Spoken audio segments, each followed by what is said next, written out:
न्यूजमा तपाईहरुको स्वागत छ। म रानी अग्रहरी। प्राथमिक स्वास्थ्य केन्द्रलाई एम्बुलेन्स हस्तान्तरण।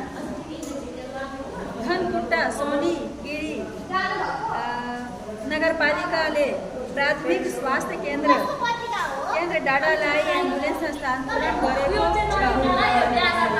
आइतबार आयोजित एक कार्यक्रमको बीचमा साँगुरी गाउँपालिका अध्यक्ष विनोद राईले एम्बुलेन्सको चाली साँगुरीलाई गाउँपालिका वडा नम्बर 5 का वडा अध्यक्ष तथा स्थानीय स्वास्थ्य समन्वय समितिका अध्यक्ष सङ्खडक तिनकुनेलाई हस्तान्तरण गरेको थियो।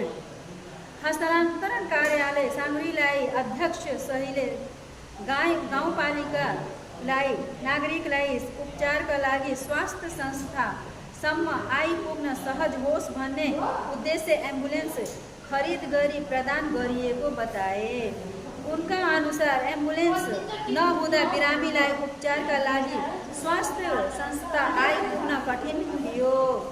कतिपय बिमारीहरू अत्यन्त वस्तु पर्दै बाध्यता थियो तर ती मध्ये बाध्यता हटाएर एम्बुलेन्स स्वास्थ्य संस्था छिटो पुगेर सहज उपचार पाउने उनले दाबी गरे।